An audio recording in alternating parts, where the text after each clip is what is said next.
Everyone knows that the Orlando Magic are one of the NBA's most up-and-coming teams, but what I think most people don't realize is that this team is the future of the NBA. They just have an unreal amount of young talent, so in this video, as you can tell, I'm going to be talking all about the Orlando Magic and breaking down why they are going to be so good and recapping last season and also talking about what's to come this offseason. But before I begin this video, I would really appreciate it if you would drop a like and subscribe. It only takes 5 seconds, plus you can always change your mind. I'm on the road to 10k subscribers and we are just growing super fast right now, and thank you all so much for getting me past 9k. So after another season in the books, this team has really shown lots of improvement and they have left fans super excited for what is to come. Orlando still of course owns tons of future draft picks, and even this year, despite having a pretty successful season, they still will have a lottery pick and have a shot at Wemby. This team truly is showing the rest of the league how to rebuild the right way, and if you've been paying any attention, then you know how dangerous this team is about to be.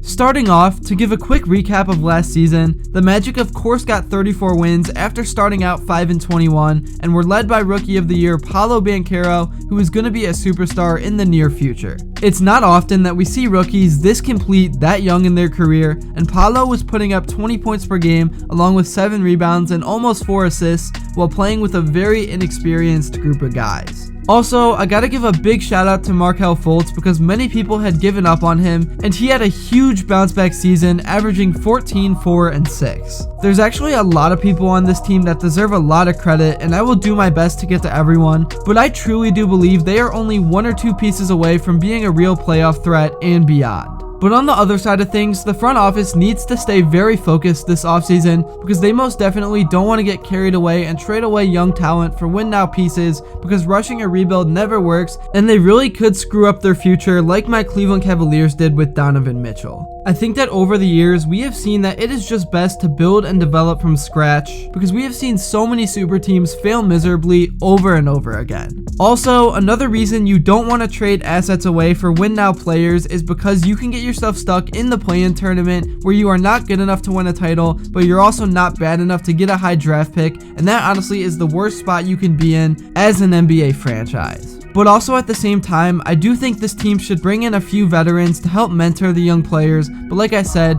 definitely don't give up anything to get them. I'm pretty confident in the Magic's front office though, because they have already proved their patience, and also they proved that they can draft pretty well, and like I've been saying, in just a couple of years, this team could run the league if everyone stays together. Alright, moving on to some plays that I saw last season that really stood out to me and helped the Magic win games. Starting off with this one right here, we have a Franz Wagner pick and roll, and I'm not sure what the Pistons defense was doing here, but they are also the Pistons, so that explains it. But anyways, since Orlando is so young, they are also fast, and here both guys are going to the rim, which forces most of Detroit's defense to crash, and then everyone on the perimeter was left wide open for an easy 3. Next, here we have Gary Harris receiving a pass, and this whole play happened because the Magic ran down the court as a team, so the Nets guards were a little bit in scramble mode, and basically Harris had a wide open lane to the paint, which caused the defender to crash, which caused an easy pass to Banchero, who actually drove in himself to get an easy layup over a low percentage 3 in his book. I know those were just normal plays and weren't anything special, but basically, my point is that this team is so young and they can run,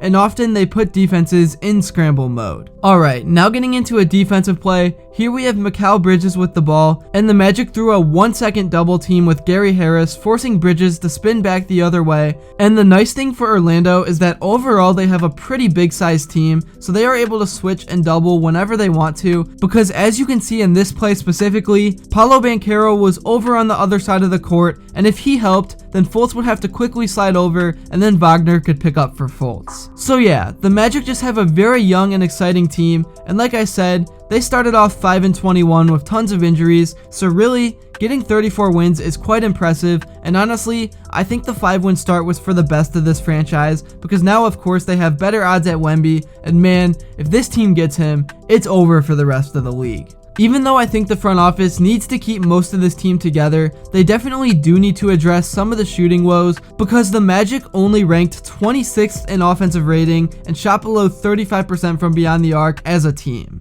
It would probably be best if they address this issue through the draft. One player from free agency that I think they could get to help though is Yuta Watanabe from the Brooklyn Nets, because he probably won't cost too much to go get, and he's a sniper. Anyways, I don't want to talk too much about changing this team because I already think the current roster is going to be super dangerous in just a couple of years. Let me know in the comments below what you think about this Magic team and what you would like to see them do, or who you would like to see them draft before the start of next year, because I am very curious to hear what you guys have to say. I also can't end off this video without talking about guys like Franz Wagner, Mo Wagner, and even Cole Anthony, because they all put up solid numbers and helped Orlando a lot. Franz Wagner averaged over 18 a game with 4 rebounds and was also one of the few players on the team that shot a respectable percentage from behind the arc. Cole Anthony also averaged double digits with 13 points a game along with 5 rebounds, which is not bad for a guard at all, and 4 assists per game. One of this team's strong suits definitely is strength in numbers because they have a lot of guys that put up similar numbers. Anyways, that is really all I have to say in this video. I am just so excited to see how this team grows together over the next few years, and especially to see if they bring in more talent, because they already are so close to being a playoff team in my eyes. If you haven't already, let me know in the comments below what you thought about this video and what you would like to see next.